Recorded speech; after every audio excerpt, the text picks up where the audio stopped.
Good morning, good morning, good morning, good morning. It's Transformational Tuesday. Good morning, good morning. Transformational Tuesday. Let's see. So we are live. Yes, we're live at both places. All right. So it's Transformational Tuesday. Listen, when clarity calls, fear answers. When clarity calls, you guys, fear answers. I am Dr. Sheila Little, and today we're talking about triggers. Okay? Triggers. All right, it is Transformational Tuesday. Transformational Tuesday. Okay, so this session is truly designed to. Okay, so this session is truly designed to. I'm making sure that all my tech stuff works, you guys. How am I feeling this morning? Let's go to that question. Techie, like I'm a expert, okay? So this session is designed to help you recognize the emotional resistance that shows up when you start moving in the direction of your purpose, you guys. But resistance alone isn't enough. Like true transformation happens when you respond differently. If you're serious about stepping into alignment, be willing to challenge your patterns, to seek out support, and to give yourself permission to evolve, you guys. Listen, good morning. It's Transformational Tuesday. I hope that this session will be transformational for you. Okay. Um, and so let's take our deep breath. All right. So let's breathe in. Okay. Breathe in courage. I'm going to breathe out hesitation. Breathe in courage. We're going to breathe out hesitation, guys. Let's feel our feet on the floor. Feel our feet on the floor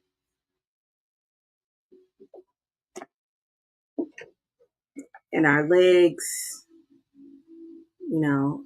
our thighs, our butts in the seats. All right, our backs, up our backs, our stomachs. Let's just get present in our body. We already did what we was going to do this morning. We're coming together as a community to really get our intention for the day or set our intention for the day. And now we're going to, and then we move forward, okay? All right, so we're going to breathe in one more time as we feel our faces, our noses, our mouths, right? Yeah, and then the space just around us, you guys, the space around us. Just try to feel that. All right, so we're going to, again, breathe in courage, just get present, and then breathe out hesitation, you guys. Welcome back. Welcome back to Life Lessons with Dr. Sheila Little. I'm Dr. Sheila Little, you guys. And this is a part of the Project Life Initiative where we turn theory into practice, you guys. Drop one word in the chat for me that really describes how you feel, when you think about stepping into your purpose. Okay? No judgment, no judgment, just truth, right? Or just how are you feeling today? Like I said, I'm feeling techie. Talking about purpose, I do feel like I was purposed to do the Project Life, and you know, um, it's like the resistance, right? So I talked about the disclaimer. When we're shifting our energy, shifting our intention, right? There are these little nuances that show up that can create a feeling, right? And so one of the reasons to get present, right, is to reset yourself and like break the pattern or the narrative or whatever that feeling is, and so that we can move forward. And one of my things is just to be consistent.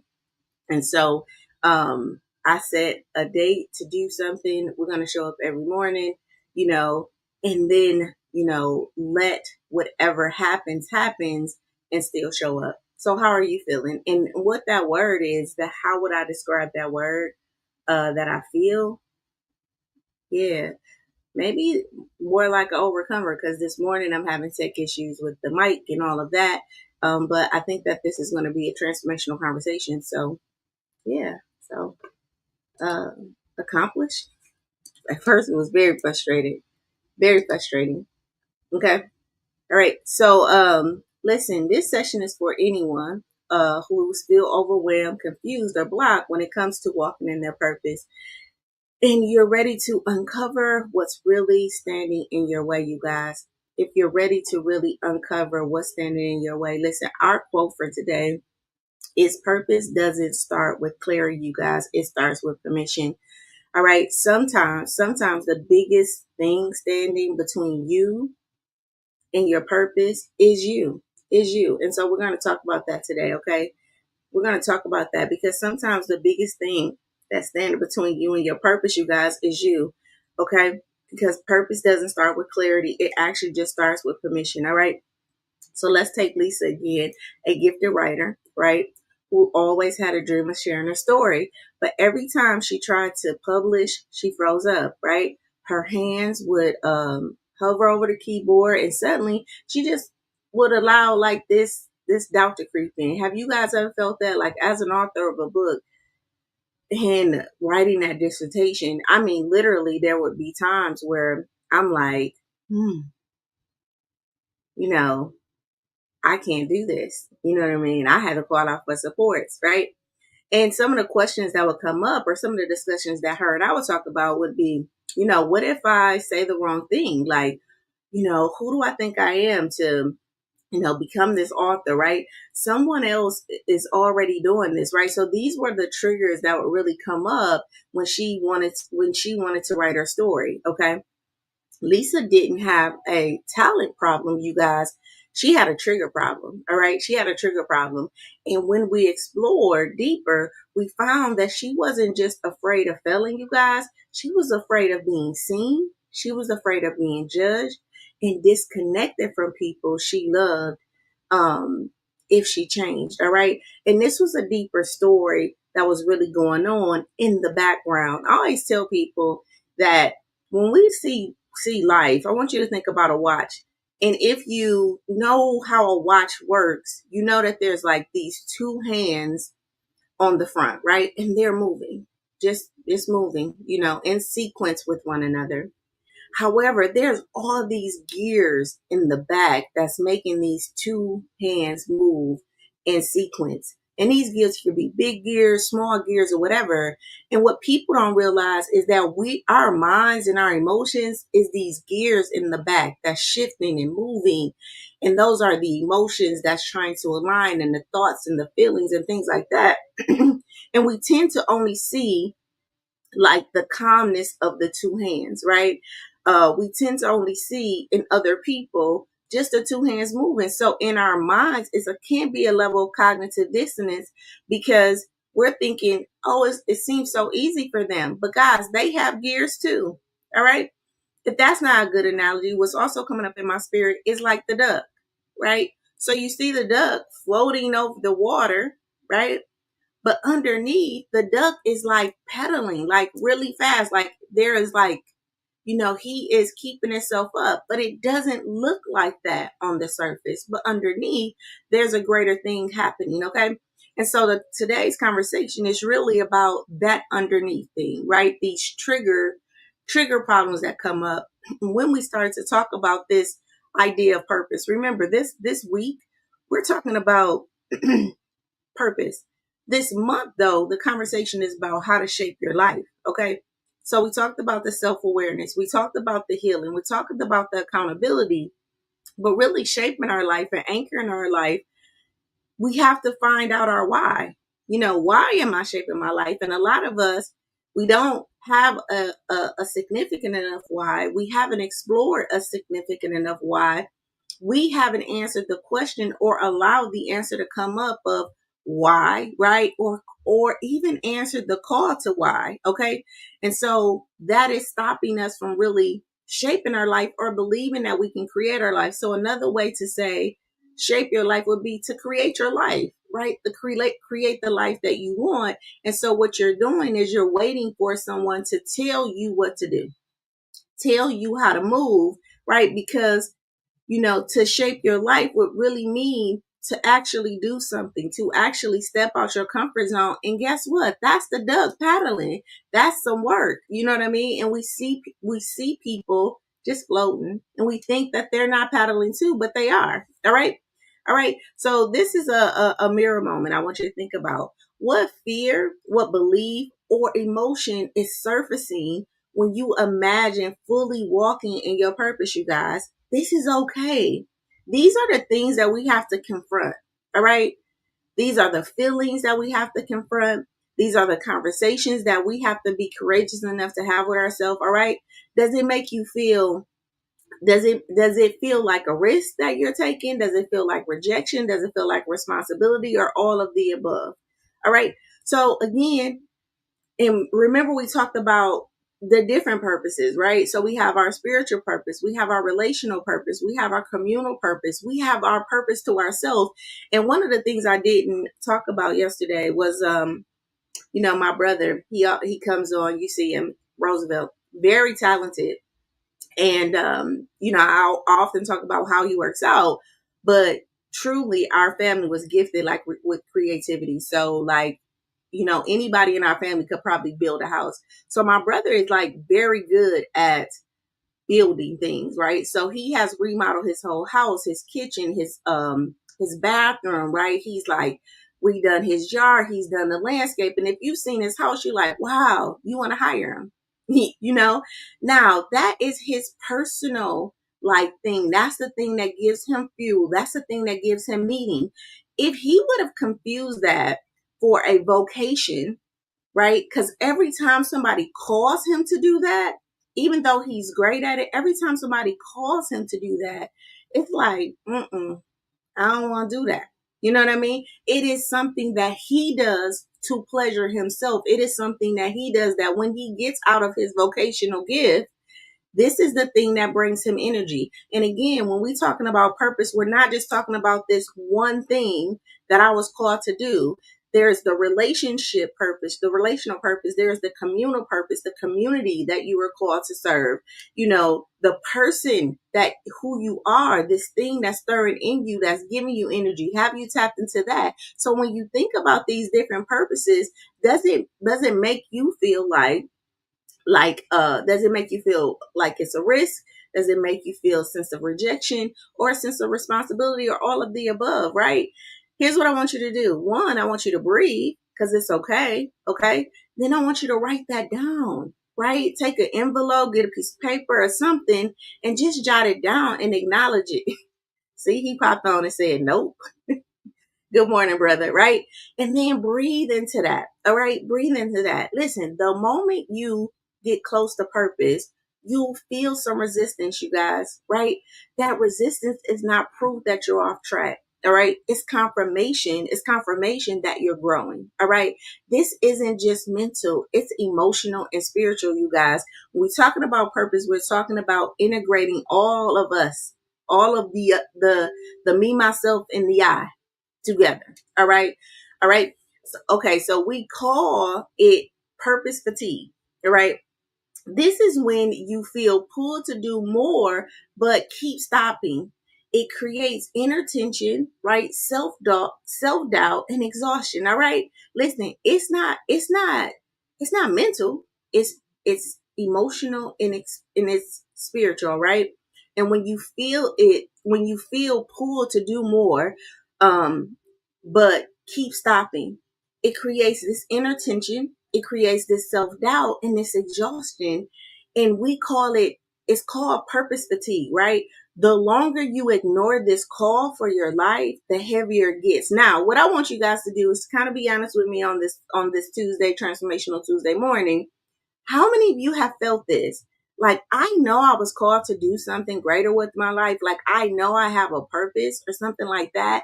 And it's like this purpose fatigue. Like, and I'm tired. Like, in whatever I'm doing, I get this inner tension, like this kind of exhaustion feeling, because I know I'm not where I'm supposed to be. Maybe in one of these areas, right? Either, spiritually, you know, relationally with myself, right? If that makes sense to you, put a one in the chat, okay? All right, right? Because the longer you ignore this, the heavier it gets, okay?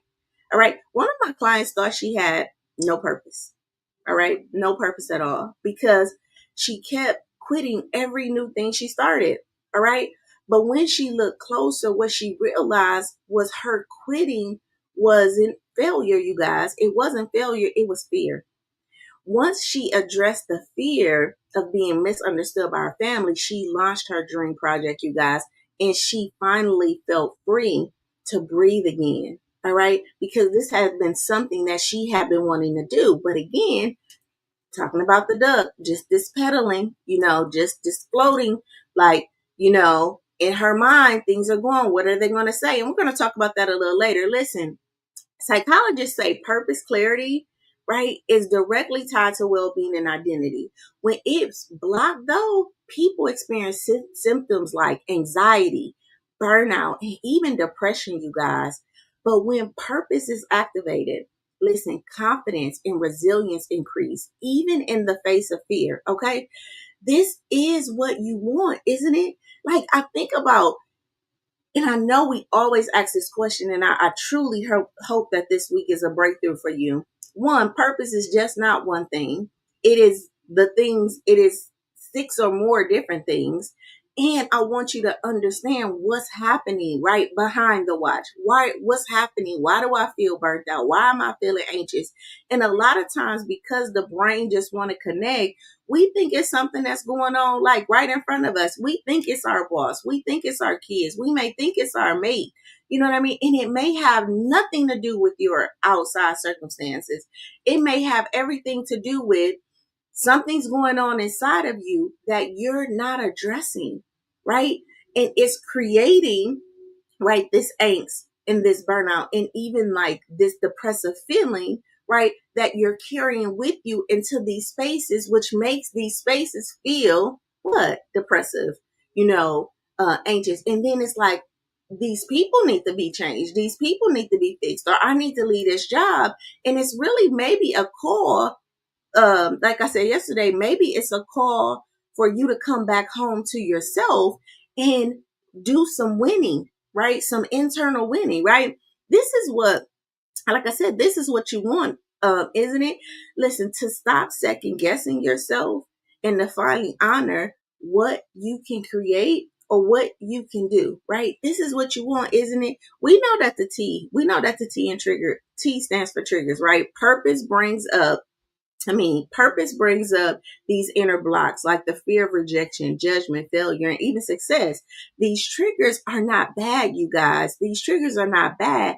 They're roadmaps really pointing you into the sign for your next level of healing. All right. Feeling resistance, you guys. I just need to say this. Feeling resistance when you start stepping into your purpose isn't a sign that you're off track, you guys. It's often a sign that you're finally aligning. I think that that's another misconception, which is again why we need to seek out support and accountability partners. Because when you start to shift your energy and do things, listen, every time there's an intention set, destruction happens. How do we know this? Because we hear those patterns in the Bible. We even watch them in movies. You know what I mean? It's like, someone say there's going to do something, and then what happens? Life falls apart. And I think something about us intuitively understands that. And something about us intuitively understands, if I make this decision, something's going to fall apart in my life. I think we get that. I think it scares us. But here's the thing. I do think that there's a mechanism in our brain where we can say, whatever falls apart, I'm safe enough and I have the capacity to deal with that, right? Whatever happens, I'm safe. My family will be safe. And God divinely purposed me for that, right? And then we get the accountability put in place to really help us navigate and walk through that. Again, like I talked about the patterns in the Bible, we know so many stories in the Bible where somebody was called to do something and then somebody came after their life. How the very thing that a person used to, hurt a person is the very thing that that person used to triumph, right? So if that makes sense, put a 2 in the chat, all right? Because I want to talk about, if that makes sense, put a 2 in the chat, all right? Before we move forward, I do want to talk about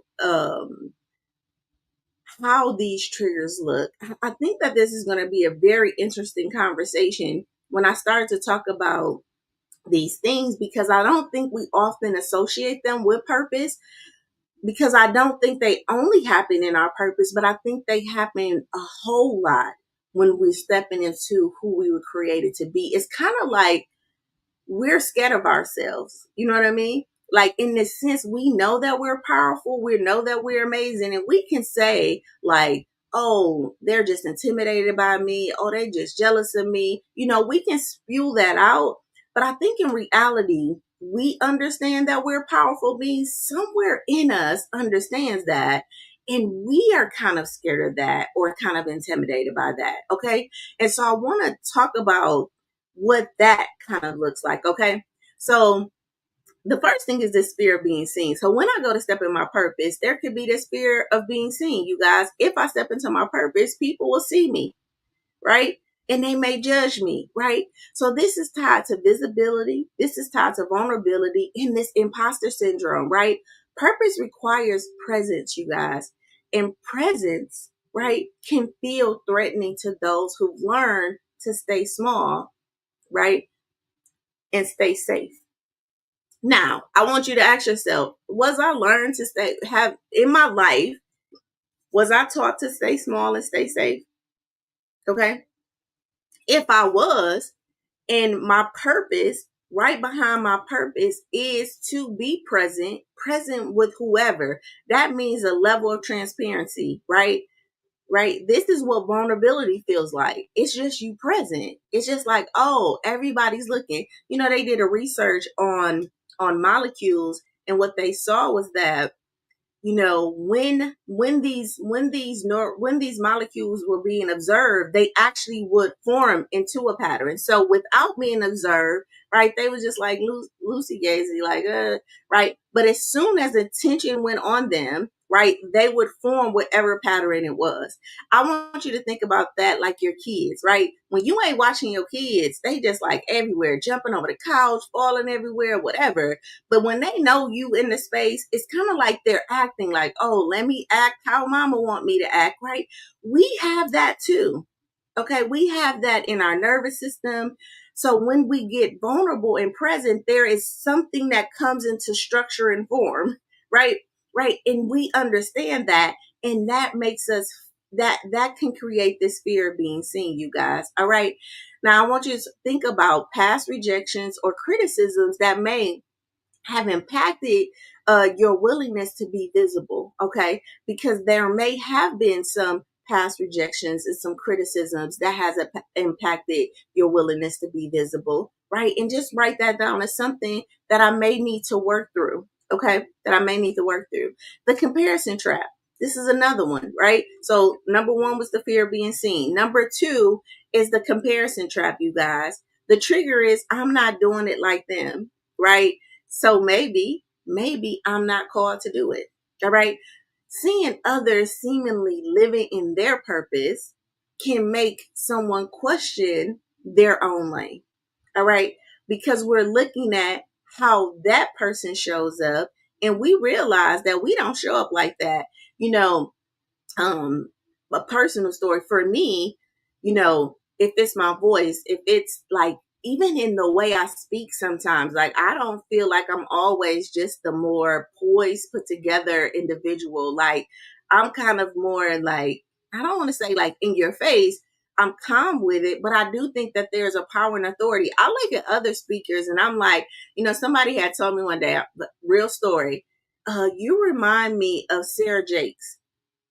And I was like, no, because me and Sarah Jake's tone is like so different. Like to me, Sarah Jake's is like calm and like, you know, it seems like her monotone like never goes over a certain, you know, thing or, you know. And I love Sarah Jakes. I bought her books, I read her books and everything. But this comparison trap, like I'm looking at her and it's like, okay, so do my voice have to be monotone like that? Like, should I get into this voice where I'm just kind of calm and I'm talking and I'm bringing people in? And it's like, no, Sheila, you have a voice, right? And sometimes your voice is calm, right? Sometimes my voice is very calm, especially if my client is very calm, right? But in my authentic place, I'm kind of got a little rigor. Like I'm kind of a little more like, come on, like, can we get it? Right. And so this comparison trap can sometimes stop us from being in our purpose, because guess what Sarah Jakes is? She like a #1 bestseller. If you compare me to her, right, then I must not be in my purpose, because my voice don't sound like that. I feel like I'm way more direct and things like that. Just for example, so I want you to think about some comparison traps that may have gotten in the way of you, right, stepping into your purpose. Okay. You say you have a calm tone too. I don't think I really have a calm tone, Miss Guys, but thank you. Thank you. But it's your voice. Thank you. And I've heard that, and I think that's why they say that. But when I see Sarah Jakes in me, I don't see the two. Like, I don't see the integration. But that's the comparison trap, right? So if I'm looking at her trying to mimic her, thank you, but it's your voice. Thank you, and good morning, Gladys. When I'm thinking about that, right, this comparison trap could get in the way of how I show up. All right. Good morning, Tiana. All right. So seeing other people in their purpose again can make us question our own lane, especially social media, right? Social media often can trigger these feelings of inadequacy. Here's what I want you to think about. Purpose doesn't need to look impressive to be impactful. I want you to think about that. Purpose doesn't need to look impressive to be impactful. Your lane, my lane, our own lanes is grace for us, right? My lane is grace for me, and your lane is grace for you, you guys. Okay? Okay. Listen, number 3, the fear of failing or getting it wrong, right? So what if I choose the wrong path? Again, this goes back to what is my purpose? So even asking that question, right, is like, there's only one thing. And if there's only one thing to choose from in this whole big life, what if that one thing I choose is the wrong thing, right? So many people stall out because they're afraid of misaligning or misalignment or even disappointing God. Like, I don't want to choose the wrong thing. But listen, purpose is not a trap rope, you guys. It's a relationship. It's a relationship. You grow into it, and God will reroute you, right? God will reroute you as needed, okay? As needed, all right? So I want you to know that you can't get it wrong. Not when you got a call on your life, because you are going to constantly get rerouted, but it's in the act of doing the thing that the rerouting happens. It's like, if you're driving and you ever, I'm thinking in my mind, if you listen to, if you have, what is that? You put your address in and then you make the wrong turn. That's what I'm trying to get to. You make the wrong turn and she's like, make a left, left turn here. But that while you made this wrong turn, but she's calling you back to, like, make this left turn, come back. What is that called? I can't even think of it this morning. Anyway, I think that's how God works in our life. Like, when we veer off, like, he's coming back to us and saying, make a left turn, make a left turn. So we want to go right, right, right. And he's going to continue to whisper, make this left turn here, come back, come back, come back. And we just got to get present enough to hear that call. Okay. And life will cycle its way back to the thing that you were called to do. Okay. It will. It will. All right. And we just got to trust and believe that. Okay. Now, why this is important is because I think that a lot of us have a great fear of getting it wrong, or the navigation system. Thank you. Right. So we have this internal navigation system, and we have a free will to really go in a different direction. And God has this way of whispering back to us, like, come back. Come back. That may be a week, that may be 2 weeks, that may be 3 weeks. And we can think that we're off, or we're getting it wrong, or we're failing. But listen, purpose is not a tightrope. It's not like we got you on this tight string, or life has you on a tight string. Listen, you grow into it. We take these experiences and we're being rerouted, okay, as needed. All right. Okay. Pressure to get it all right. This is the performance trap. All right. If I step into my purpose, I have to do it perfectly. All right. The weight of doing it right. We talked about this, and we're going to continue this perfectionism trap, right? So the weight of doing it right can really shut someone down before they even begin, right? Listen, purpose is an unfolding process. It's like the blossoming of a flower, right?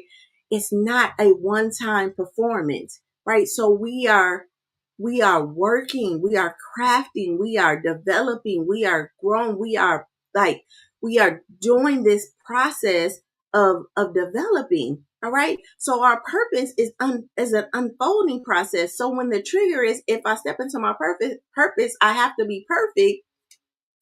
That's going to hold you back from even stepping into your purpose, because it's a performance trap, and it's a way that your ego is like getting you to not do the thing that you were truly called to do. And I'm saying your ego because a lot of times the ego just serves as a defense mechanism, and a lot of us have been pulled away from, or let me even say this, I don't even think that a lot of us have been pulled away from our purpose. I just think that a lot of us have grew up in communities where it really wasn't about you, right? It wasn't about your gift. It wasn't about your talent. It wasn't about cultivating the voice inside of you and understanding and discovering who you are, and then creating an environment where you can grow and flourish in that. Okay. So as a young person, right? So as a consequence of that not being the type of environment that you were grown that you were developed in or grew up in, right? Now as an adult, that purpose still needs to be activated. Right now, you may have seen it as a kid. Like I can remember being a kid saying I wanted to be a doctor, you know, and having this desire to help people. I can also remember getting whooped because it's like you always trying to do stuff, you know, you always trying to, be in everybody's face. I can also remember that. I can remember not being cultivated. I work with a lot of people who have great gifts, who can sing, who's very talented, but then have the environment to really cultivate it. So I don't know if it was like we're pulled away from our purpose, or that we never was in an environment to really cultivate it. Now, as adults though, right, we become responsible for that, right? So as we become responsible for that, this is where we start to get back in relationship with ourselves. As we start to get back in relationship with ourselves, these whispers happen, right? Or the purpose is weighing on you so much that it is requiring that you get back in relationship with yourself. Listen, you were called to do something.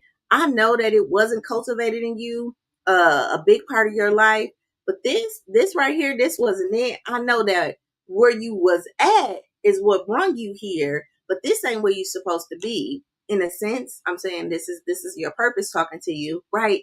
And so you have this with that purpose fatigue, where you feel like this weight or this calling for your life, and it's making you feel stuck and frustrated because you really don't know what it is, right? And every time you go to do it, you either have this fear of failing or getting it wrong, this comparison trap, right? This fear of being seen, this pressure to get it right, or this guilt over past choices, you guys. This is another huge one. Okay. So this is the fifth one. Okay. Um, so we talked about the pressure to get it right, right? So this is the weight of knowing everything right can really shut us down. All right. So I want to talk about that performance trap before we get into the guilt. The weight of doing it right can shut you down before you even start, right? Purpose is an unfolding process. It's not a one-time performance. All right. Number 5, guilt over past choices. This is huge. I've made too many mistakes to walk in my purpose now. All right. Past shame, decisions, and even sin, you guys, can cause someone to disqualify themselves. That's what I said. Disqualify themselves. Not that God has disqualified you. Not that the creator of all things, the person that created you to do the thing, has disqualified you. You have disqualified yourself because of your past mistakes. Listen, God redeems everything, though. I just want to remind you that God redeems everything. In fact, those wounds, those sins, those decisions, right, often become the platform for a lot of the purposes that we were sent and called to serve. Okay. All right. We also have the spiritual destruction, or the spiritual disconnection, right? I'm not where I should be with God. So I can't, be in my purpose. This is a big one, right? When someone feels that when someone doesn't feel spiritually ready or worthy, right? They back away from their purpose, you guys, or they'll back away from their calling, right? I'm just not ready with God. I got to work on my relationship with God. I know that that's important before I walk into my purpose, right? Listen, you don't have to be perfect to walk in your purpose. God works with you right where you are. If you remember, the Bible say, come as you are. All right, come as you are. And I think that, again, a lot of us have a belief about God. And I don't know if I've said that here before, but I think that we have a belief about the Creator that mimics a lot of times the belief of our parents, right? Like that God is this disciplinarian God, and that the Creator is like this he's here to discipline us, and you better get it right, and if you don't get it right, then you're going to get punished, right? And a lot of that, depending on the religion that you grew up in, right, or the culture that you grew up in, was instilled, right? I talked about a lot of Catholic guilt and all of those things, right? But when we grow up and we start to build a different relationship with God, we understand that God, right, this God, the story says, gave his only begotten son, right? Sacrificed that son. Why? So that I can, have everlasting life, right? So that I can be forgiven for my sins. So if the story is true, right, that God gave his only begotten son to die for my sins, right, so that I can live fully in my purpose, so that I can make the mistakes that that comes with living this thing called life, so I can have grace and covering, right? Then I think that wipes the slate clean. So I don't know if I'm not so I don't so this notion that I'm not where I should be with God. Well, God say come as you are, right? So if you really looking for more meaning and more activity in your life, right? Maybe the purpose is the thing that's going to mend your relationship with God, if that's what you want. But I think saying that that's what God wants for me, or this spiritual disconnect from God. Listen, God is ever present, so he covering you even whether you give him permission to or not. That's our grace. Okay. All right. Listen, conflict with family and cultural expectations. This is another thing. Listen, pursuing purpose might disappoint, my family or my church, or, or the organization that I work for, that I've committed to, the relationship that I'm in, that I said I was going to do this other thing with, right? So listen, cultural conditions may say that's not what success look like, right? Creating this inner conflict. So a lot of us are not stepping into our purpose, you guys, because it just don't fit. It don't fit in what the family typically do. It don't fit in what the culture expects from us. It don't fit in what the environment said that we should do, right? And so we will halt ourselves. We will stop ourselves from truly experiencing the life, right, that we were called to experience. Listen, sometimes stepping into your divine purpose means redefining expectations and identity. All right. All right. And we have to give ourselves permission to do that. Okay. Fear of overgrowing people and places. This is another one. All right. Fear of overgrowing people and places. If I grow in my purpose, I'll lose my relationships. Listen, I want to say this. You might lose them and you might not. I'm going to tell you something though. A shift will happen. Okay. So something is going to shift. Listen, purpose often creates separation, right? Now, the first relationship that we're going to lose is the relationship probably with our old self, right? And and a lot of times we're using, and we know that. Our intelligence understands that the ego, the defense mechanism, the thing that's there to protect us for this, that to keep us safe in our survival brain, understands. Good morning, Miss Jackie. That if I step into my purpose, that means I'm gonna change, right?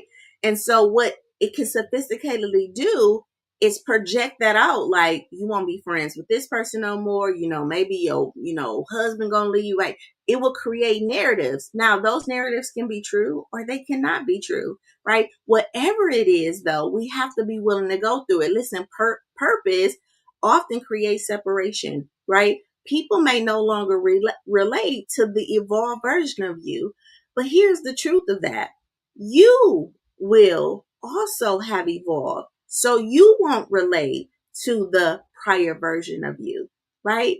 So, and that could be work, because people may want to speak to the old version, like the point one version of you, and your purpose, you like point the three, version three, right?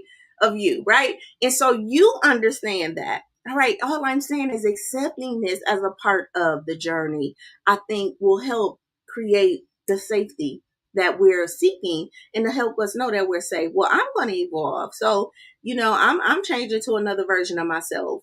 So of course, if I'm not accepting that version of me, right, anymore, then other people won't, right? And that's okay. So now it's, if they're going to accept, I'm accepting this new version of me. I'm so sorry, I said that wrong. So I'm no longer accepting the version of myself um that I used to be. So I'm projecting that onto other people. And some of them won't, right? Some of them won't accept this new version of me. But a big part of it is me scared of accepting this new version of me. All right. And once we become aware of that, then we can, put the systems in place and the things in place so that we can communicate this new version of us and be able to navigate those relationships in some way. Some may go, but some may strengthen, okay, and stay. All right. Purpose comes with pruning. That's the basis of this. But what's meant for you, I want you to know you won't lose it. All right. What's meant for you, you won't lose it. All right. This trigger of responsibility. That's this the ninth thing. If I step into my purpose, I'm responsible for more. All right. So the weight of purpose feels heavy. Like, what if I can't handle it? Right. Responsibility is met with divine capacity. All right. Responsibility is met with divine capacity. If it's yours, you have the grace for it. If this, you were called to do this thing, you have the grace for it. Okay. All right. So this trigger of responsibility, again, is just a sophisticated way of your body just not wanting to change. We want to accept that. We want to say that that's okay. But because now I understand that, you know what, if it's mine, I already had a capacity divinely and every other way to step into this fully. All right. And then of course we have the fear of success. I know we talk about this fear of failure. Like, I just have a fear that I'm gonna fail. I have a fear that I'm gonna fail. But you know what? A lot of people have a fear that they can actually succeed. Listen, what if I actually succeed and be great? What if I step into that thing and be so powerful and amazing and wonderful? Do you know how scary that is? Listen, what if I succeed, right? And guess what? I can't maintain that success. What if I make it there and I fall off?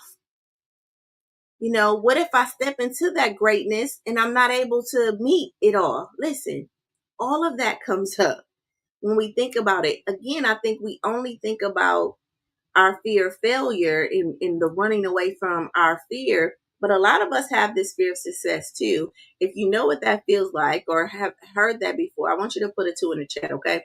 Listen, purpose unlocks new levels. And with those new levels come new exposures, right? And pressures. Listen, fear of failure is really fear of sustainability. All right. Fear of success is truly the fear of sustainability. Practice trusting yourself with more. All right. This is the answer. When we think about success, you're thinking about abundance. You're thinking about life. You're thinking about harvest, right? And so the mind can't compute that. It's thinking about, how can I sustain that? Now, the simplest form that's coming up in my spirit is relationships. You know, if we think about the rigor that comes in our relationships, like showing up or, having conversations or, doing things, a lot of times we have this fear of sustainability, right? But if you see it, you have been able to sustain. Parents, when we have kids, we can have this fear of how am I going to be a mother for the rest of my life? You know what I mean? And meet this child's needs every day, right? That's a sustainability. Relationships. How do I stay in this relationship and really, this is when we feel like I was purposed to do this thing and I'm gonna take this thing so serious. This sustainability issue comes up, and I just want you to know that practicing trusting yourself with more, that's okay. All right. It's okay. And a lot of us have a fear of success because we have a fear of our ability to really sustain that level of success. And I'm saying, hey, you got the capacity to have more. Okay. You do have the capacity to move with more, and you have the grace for this space. So you'll be able to sustain that level of success with knowledge that life, what goes up must come down. So, life is happening, right? And things are happening. But whatever your grace for, you guys. Okay. All right. You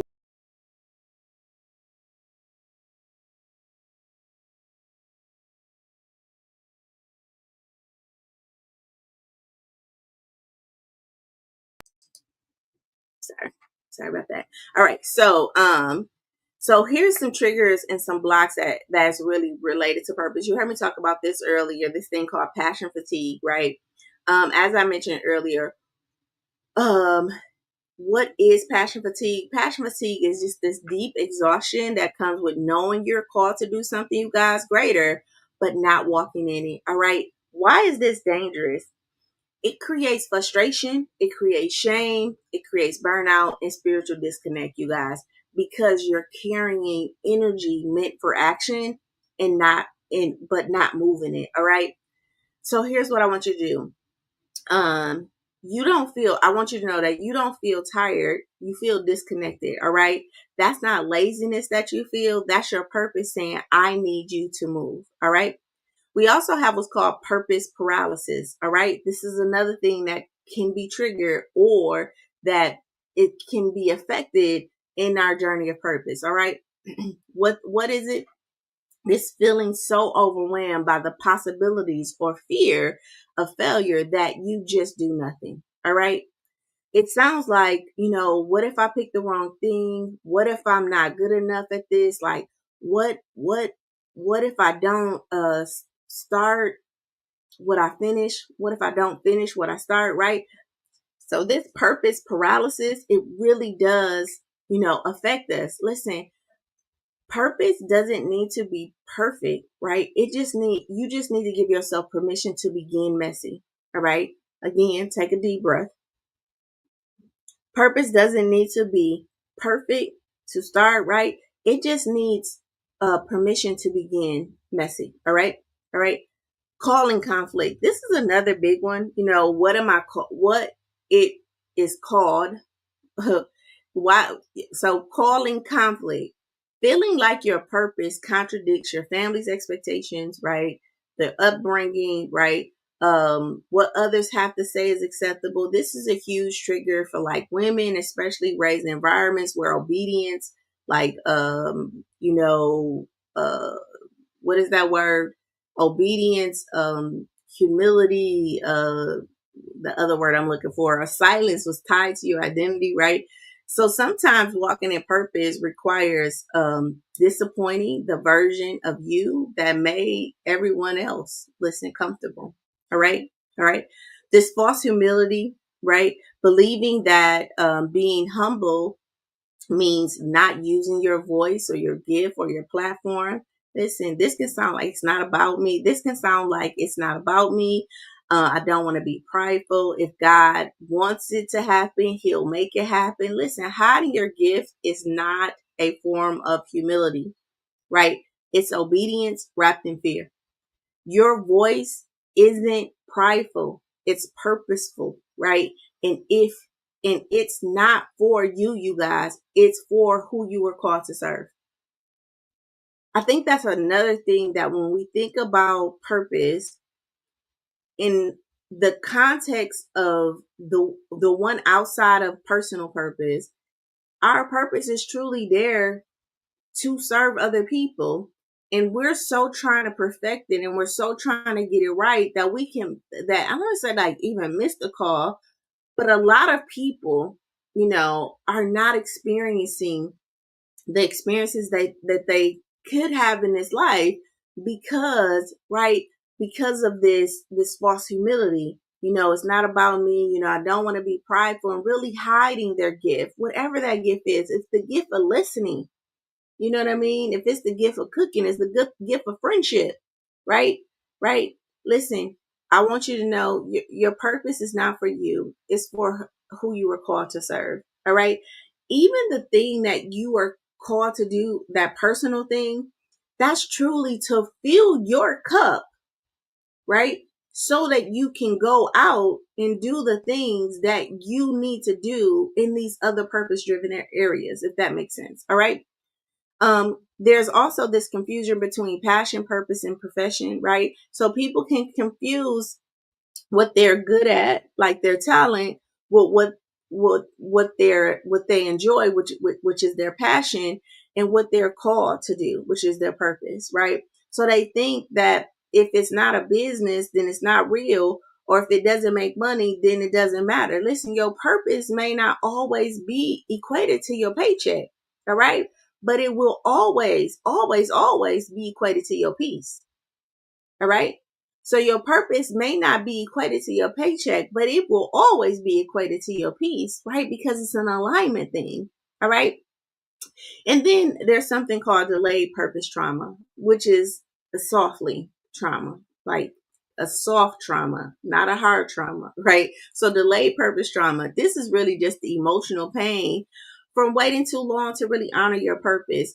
So long that you feel the grief and the rejection or the anger with yourself, right? So this often creates a freeze response because you feel like I should have did this 10 years ago, you know, it's too late now. Why didn't I start this when I had the chance, right? So this delayed purpose, soft trauma, I'm saying that softly, it is like this grief. It's like you're grieving all of the things I coulda, shoulda, woulda, if I would have did that thing 10 years ago. And remember, our purpose grows and evolves with us.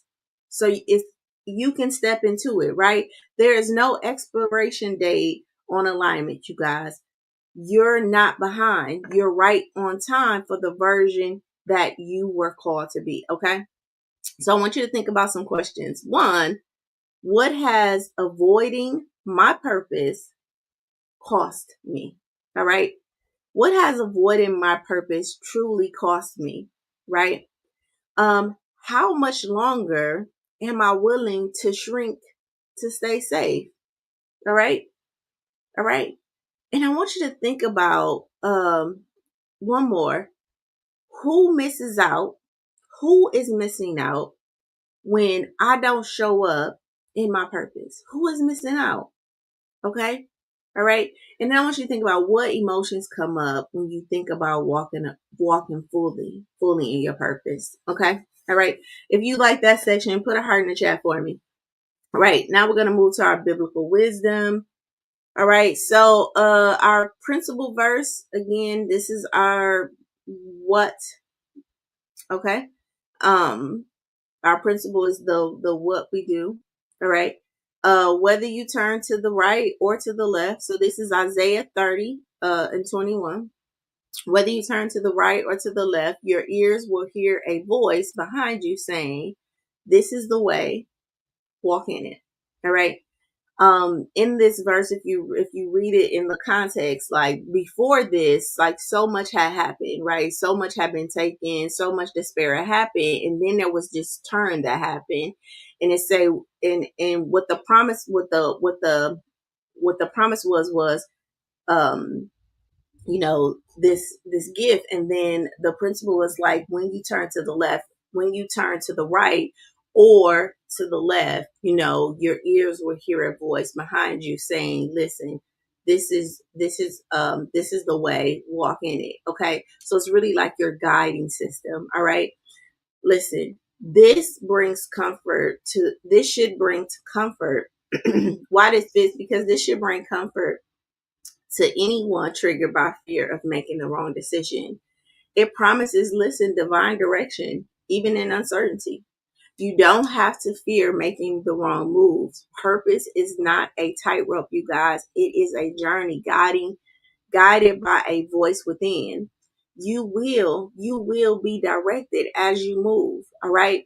This verse speaks to the quiet internal knowing, the intuitive divine nudges and clarity that arises when we're fully still enough to really hear it. It removes the pressure of having and always knowing, and instead invites trust in God, in the God within you, you guys, who gently, leads you even through uncertainty. I think about the first time, like the first time I heard from God. Like I tell this story, I really thought like the heavens was gonna crack open, and like I was gonna get this thunderous voice, that was gonna call me for my purpose. I should have put that's one of the things that trigger us from our purpose. And sometimes our relationship with God is just like these encounters with God. And for me, it was like okay, God, now these folks have said these stories about how you enter their life. And I'm just letting you know that I ain't one of them people, right? That you can just come walk up to me, in the ghost coat or whatever the stories I had heard at that time. And so, but I did, I kind of would have these talks outwardly. And at the time I wouldn't hear anything back. You know what I mean? It was just like, yeah, God, that ain't, I would walk away and I'd be like, yeah, God, that ain't how I want you to show up in my life. Right. And, so, but one day I'm talking to a guy and he just like, God speaking to me. God told me this and God told me this. And I just simply was like, God don't talk to me. Like God just don't talk to me. And, we kept on about our conversation. Like, God talk to you. I was like, no, no. Now, mind you, I'm in my late 30s. Like that means that I done went 38 years, 39, maybe between 37 and 39 years without hearing, to my understanding, God's voice. Because remember, in my mind, God's voice was this big thunderous Sheila, you're gonna have to pack your stuff and move. And I already wasn't ready to move anyway. So if he would have gone and said that, we would have had to have a conversation. Anyway, I had this whole thought about my encounter with God and what it was gonna be. So I'm talking to this guy on the phone, and he's just talking about how, God speaks to him and all of that. And I was like, God don't speak to me. And, I hang up the phone, just doing about my way. And I go sit on the side of my tub to like turn my water on.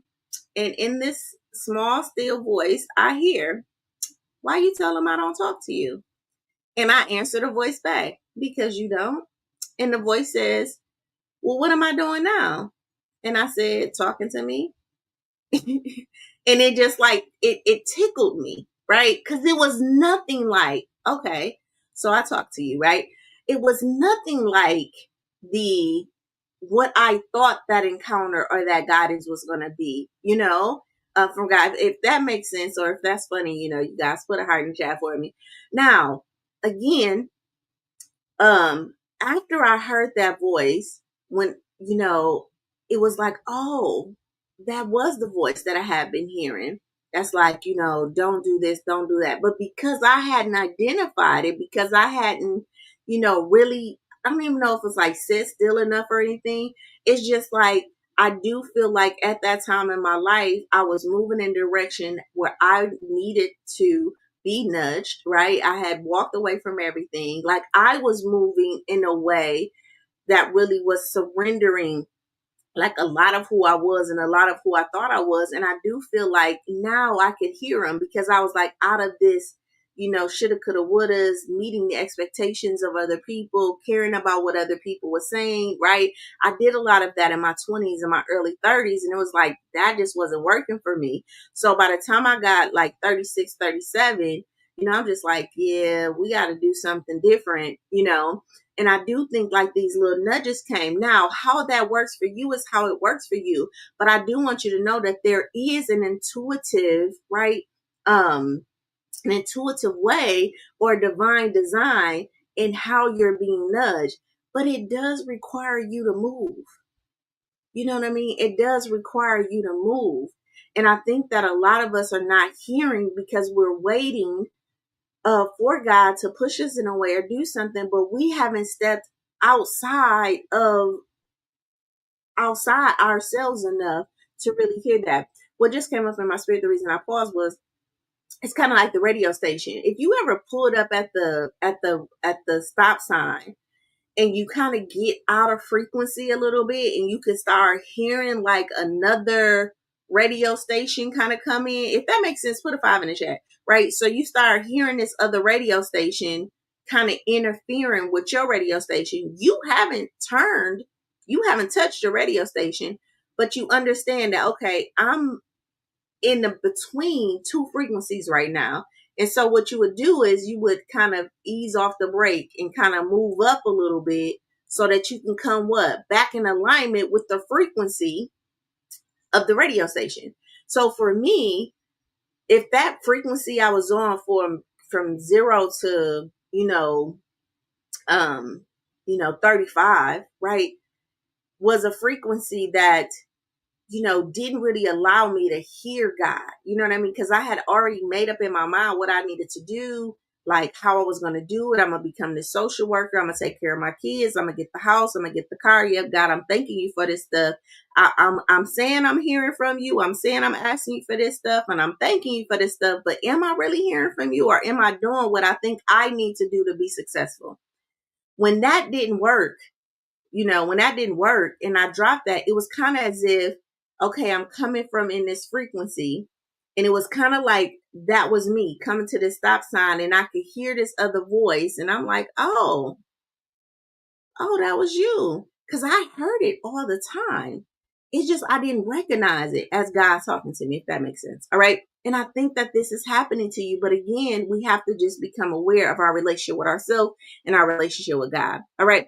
So the practical understanding of this verse, again, whether you turn to the right or to the left, your ears will hear the voice behind you saying, this is the way, walk in it. Listen, this verse speaks to, again, that intuitive divine nudge and clarity that arises when we're finally still enough to hear it. Listen, it removes the pressure of having to always know. Instead it invites us to trust the God within us. You don't have to figure out every step. Okay. There's a voice already within you, you guys. The God in you is whispering, all right, the way forward. That means you can move even when you're not 100% sure and still be on track, you guys. I know that, because we want to do things perfectly, because we want to know, because we're so practical in our minds, 1 + 1 = 2, 2 + 2 = 4, 2 + 2 = 4, right? Because we're so practical, a lot of us are not moving because we're waiting for the perfect time, we're waiting for clarity, but we're feeling stuck. And it's like, maybe I just need to do something. Just do something. Listen, one of the biggest purpose triggers is the fear of making the wrong move. This verse offers deep peace. Your purpose is not something you have to guess. It's something you are guided into, you guys. And the voice in you, and that voice is in you, you guys. It's not on the outside of you. So as you move, right, you will get the voice. Now, let's talk about the other side of this conversation. The other side of this conversation is that you have heard the voice and it has nudged you and it has said things and you have said, wait, hold on. I need to get this right. I got to set this up before, you know what I mean? Because that's also the backside of that. All right. All right. That a lot of us have heard the voice. We have heard the call and we have, we know, right. And we are dealing with purpose fatigue because we know we should be doing something different. We know we should be in a different space, but we're trying to Wait. Okay. All right. So that may not be a discovering our purpose issue. That may be more around the stories around the purpose for our life, or one of those triggers that I talked about earlier. Okay. All right. So our promise verse, okay, this is Proverbs 19 and 21, you guys, 19 and 21. Many are the plans in the person's heart. Many are the plans in a person's heart, but it is the Lord's purpose that prevails. Okay. This is Proverbs 19 and 21. Many are the plans in a person's heart, but it is the Lord's purpose that prevails. Listen, people often get triggered by confusion and indecisiveness or indecision, right? So this verse really reminds them that even when things feel unclear, divine alignment always leads to the right outcome, even if the path is unfamiliar, you guys. You may feel unsure about your path, but purpose will always, always, always make room for you. You don't have to chase clarity, right? You can keep moving in faith, you guys.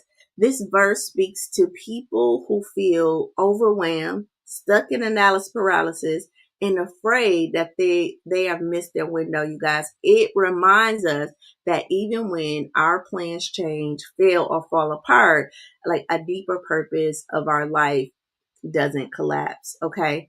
It prevails. This is the peace that comes with alignment, not perfection. All right. This is the peace that comes with alignment, not perfection. Listen, your purpose is bigger than any plan you can create for yourself. Even if something doesn't work out the way you hope, listen, it doesn't mean you're called your calling has expired, you guys. God's purpose for you is persistent, all right, and it's still unfolding, all right. Many people do feel though discouraged when their plans fall through, and when clarity doesn't come as quickly, all right. So this verse really reminds them that their higher calling is still intact, even when things feel unclear. Listen, many of you know, like I finished my doctoral program. I went and I presented in front of the board January 30th.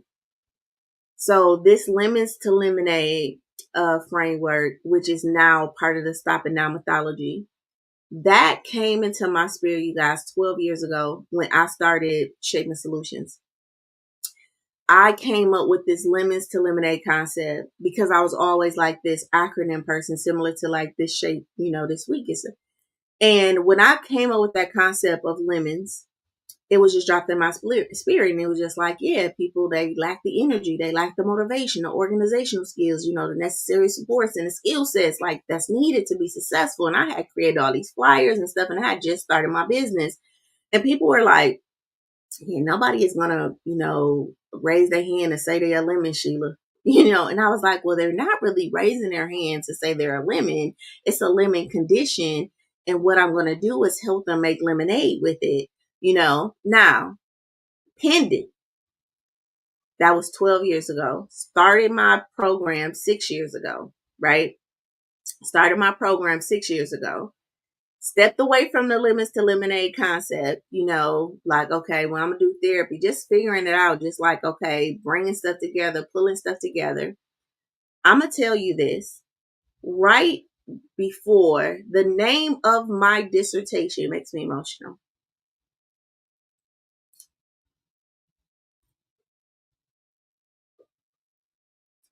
So I had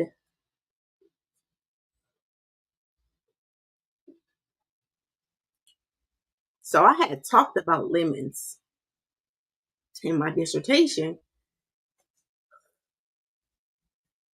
I had talked about lemons in my dissertation, but the name of my dissertation when I started off was Procrastination, Stop It Now.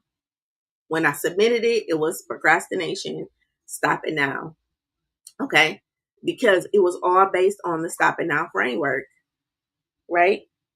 And I had talked about lemons, like the lemon condition, because I had always just known that there was this limit condition that people face.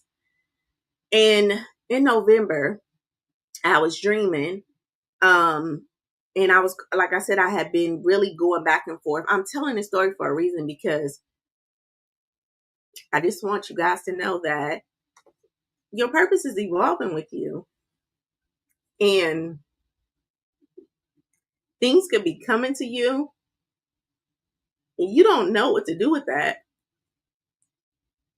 And it can feel, these are, it can feel like, wow, Uh, so anyway, in November, so I'm dreaming, and my dream is crazy. It's crazy, and so much is happening in this dream. But what happened was that I was at my 6 years of in the dissertation, and so remind you, I came up with this limits to lemonade concept. Everything for my dissertation was stop it now. Procrastination, stop it now. That was my dissertation name. So this night I'm dreaming, and this man just walked up to me and was like, I need you to finish your dissertation. And like, it's the middle of this. I'm like, you need me to finish your like, I need you to do something for me. I was like, okay, what do you need me to do for you? It's like, I need you to finish this your dissertation. And then I need you to read it to me. And I was like, okay. And so I felt like that was God really saying, okay, I need you to prioritize this dissertation. I need you to get on them about what they need to do so you can do it. When I sat and I said, okay, so I sit down, I'm editing everything. When I sit down at my computer to like wrap up my last verse or my last chapter, I literally heard God say, oh, the title of your dissertation is From Limits to Lemonade. I need you to go back and pull that in there. And I got like these hairs because I hadn't really looked at that information in so long.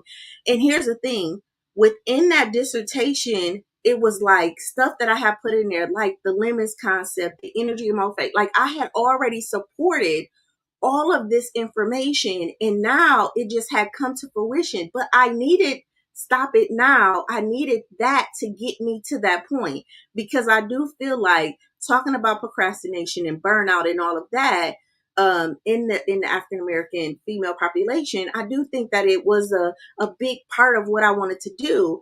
But the work that I want to do is to transform this limits condition and help people create this lemonade. And that is the thing that I wanted to do from the beginning. And so to wrap up this in and to present and to give that title at the end, it was just like this full circle moment for me. But it was that whisper that said, hey, in that dream, that man said, finish your dissertation. And when I sit at the computer and I'm hearing God say, okay, we're going to change the title. And I'm like, change the title? Like, this title has been a part of the whole dissertation part. Listen, it's real, but again, we have to move. And at that point I was stuck because I have to write, chapter 5 up. I have to take all of the information, all of the statistics and all of the things that I need to bring together and create this methodology at the end that really challenged everything about who I thought I was and what I was able to do. And just in the movement of me stepping out in faith and saying, okay, we're going to write chapter 5 up, that name was dropped in my spirit. And listen, I was able to cite my own book. I created the Stop and Now methodology, like the Limits and Lemonade framework, like it, all of that got submitted. And then I became a doctor of something that started way before my doctoral program even started. All right. I needed to get that out because I want that to be a testimony that, one, you're not too late. I came up with that framework 12 years ago, right? Penned it. It came to me. God is giving you stuff along the way. He's dropping jewels on you along the way. And maybe you can't put those things together.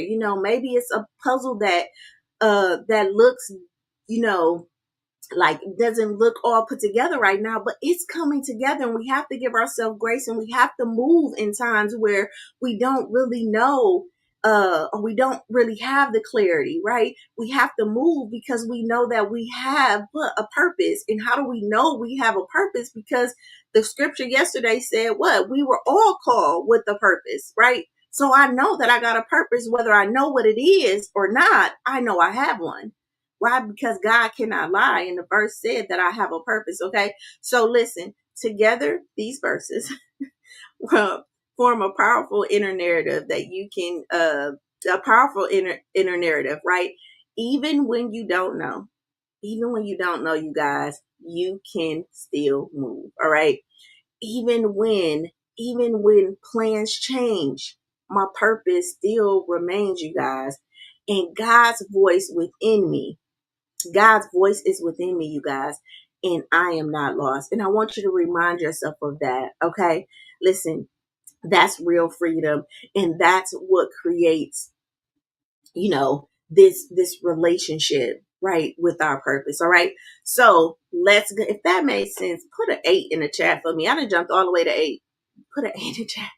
All right.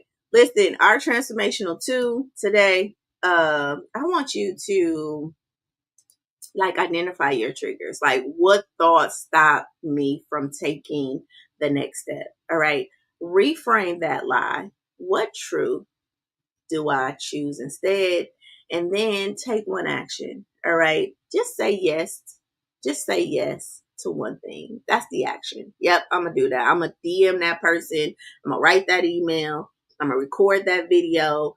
Right. I'm going to do this thing that I'm feeling nudged to do. All right. Our affirmation for today is I was created on purpose, with a purpose, for a purpose. All right, that's our affirmation for today. And then our daily intention today, I will move through the fear, not wait for it to leave. All right, today I will move through the fear and not wait for it to leave. All right. And then the bonus challenge is when fear shows up, you guys, say to yourself, you're not the boss of me. And then just take one bold step. Again, I think that we need to move with our fears. I think we need to move with these emotions. I think that we've given a lot of times a lot of this stuff too much power. I submitted when I submitted the dissertation. It's like all this fear, like the computer gonna shut down before you can submit it. Like all this stuff is going through my mind, but I understand that I still have to submit this paper. Okay. And when we build a relationship with that voice in our head, and we don't make that voice true, we just allow that voice to exist, and we're aware of what it's there to do. And then we can, as adults, still know that we're safe, have a safe space to process that, like Project Life, right? Um, like the other programs that's offered, or not even Project Life, you guys. I'm here every hour, Monday, Tuesday, Wednesday, Thursday, Friday, to really get you to activate your life, whether you want to activate that with me or anybody. Like, I'm just want to encourage you that the life that you desire and deserve is on the other side of your investment into yourself. Okay. It's on the other side of your investment. So I want to know that if you're walking away with insight today, I want you to drop a fire in the chat for me. All right. Let's celebrate our growth. All right. I want you to think about, what truth are you walking away with today? I want you to think about, what trigger are you ready to move through today? And I want you to go shape your life, right? Because you are called on purpose, with purpose, and for a purpose. All right.